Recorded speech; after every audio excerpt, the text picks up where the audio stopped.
Excellencies, dear President Iohannis, dear President Duda, dear Mr. Secretary General, dear allies and friends, I am pleased to welcome all of you at the Bratislava Castle and to open Summit of Bucharest 9.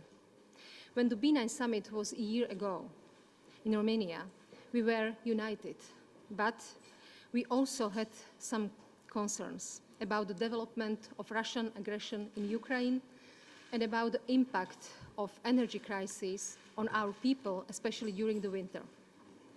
A year later, it's clear that we are far more resilient than our opponents expected. As allies, we took the right decisions at the summit in Madrid to reinforce our presence on our eastern flank. This has reassured our people about our solidarity and that they are under protection of the strongest defense alliance. The last year has also demonstrated that the best way to restore peace in Europe is through our intensive support for Ukraine, which has successfully defended itself. Thanks to the Ukrainians' bravery and international support, Russia controls less territory than a year ago. We all want to end the human tragedy that the Ukrainians are experiencing on a daily basis.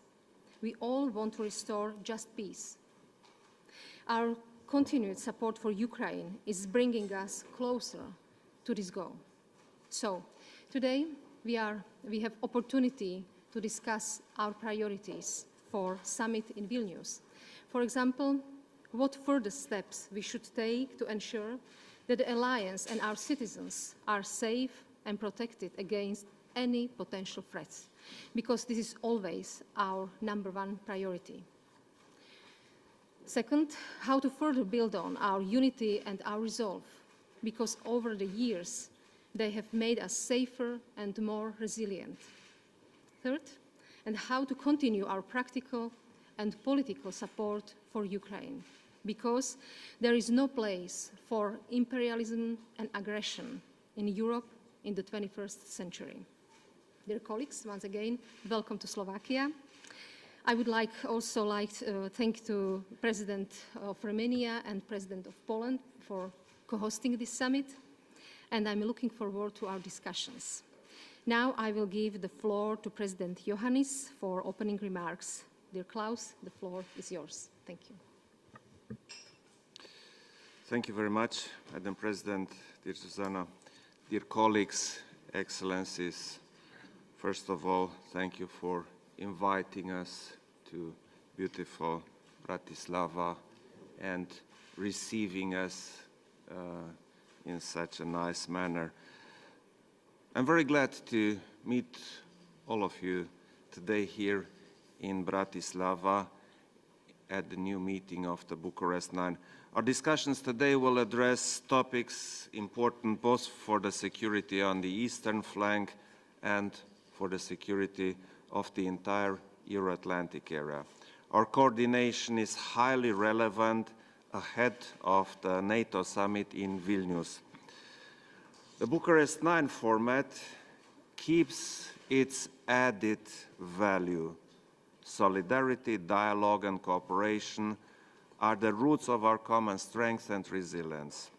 Our joint vision is essential in identifying the means to strengthen deterrence and defense on NATO's eastern flank, from the Black Sea to the Baltic Sea, to the benefit of the entire transatlantic security.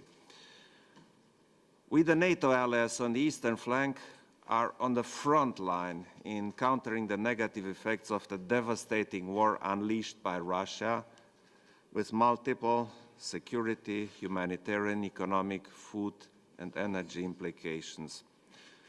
Romania is the NATO ally with the longest border with Ukraine, and we clearly understand the need to strengthen our national defense and further consolidate NATO's posture on the eastern flank in a unitary and coherent, credible and robust manner, including at the Black Sea. This effort is one of transatlantic scale and scope. We must ensure that the decisions adopted in Madrid last year are fully implemented. And I include here as well the decisions related to the strategic importance of the Black Sea region for the Euro-Atlantic security. We will continue to support Ukraine for as long as it takes. Ukraine prevailing in this war is our main goal. At the same time, Romania's support for Ukraine's accession to the alliance, as foreseen at the NATO summit 2008 in Bucharest, is ironclad. We also need to consolidate our support for NATO's vulnerable partners, especially for the Republic of Moldova, to consolidate its defense capabilities and its resilience. I'm sure that our discussions today will pave the way for a unified approach on the security in our region and for a successful Vilnius summit. For the time, thank you. Thank you, Klaus. And now I will give the floor President of Poland, President Duda. Dear Andrzej, the floor is yours. Thank you very much. Madam President, dear Presidents, Mr. Secretary General, ladies and gentlemen, dear friends, Zuzana, Madam President, thank you very much for having organized another Bucharest 9 summit and for your invitation to Bratislava. Just a few months ago, on the 22nd of February, we met in Warsaw at a special B9 summit participated by the President of the United States and NATO Secretary General Jens Stoltenberg.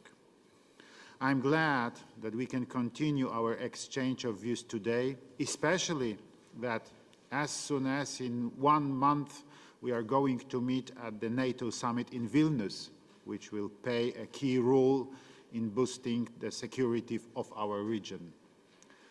Ladies and gentlemen, it's beyond any doubt that as Eastern Flank members of NATO, we are directly affected by the situation in Ukraine and by the brutal Russian aggression.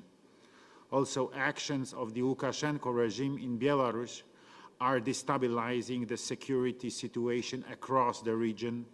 Hybrid attacks on our borders, using Belarusian bases to launch attacks on Ukraine, or the decision to deploy Russian nuclear weapons in the territory of Belarus. These are the challenges which we have to address jointly. That's why we must do our best to make sure that the security of NATO's eastern flank and that of Ukraine remain high on the political agenda of all members of the alliance.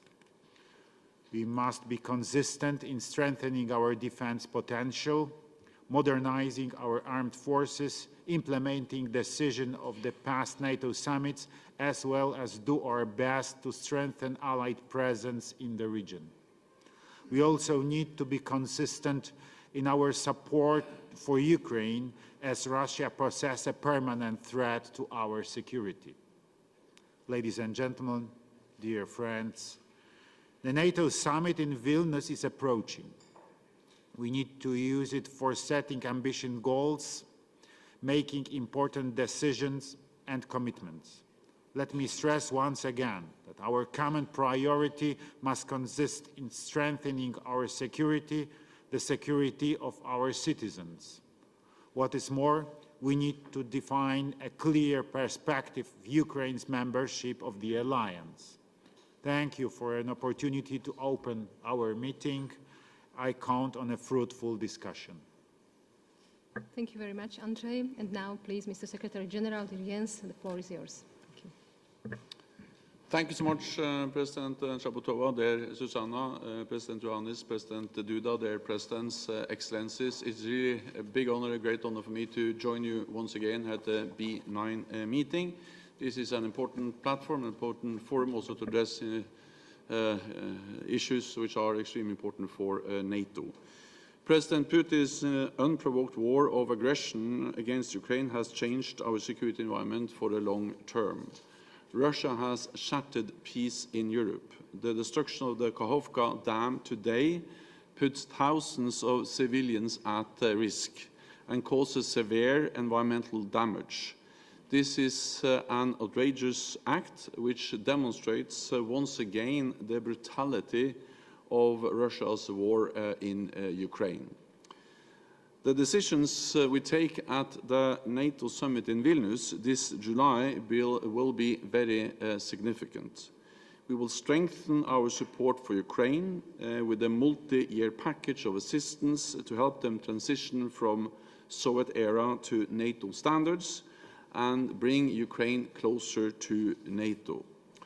All allies agree that NATO's door remains open, that Ukraine will become a member of the alliance, and that Russia does not have a veto. At Vilnius, we will also further strengthen our deterrence and defense.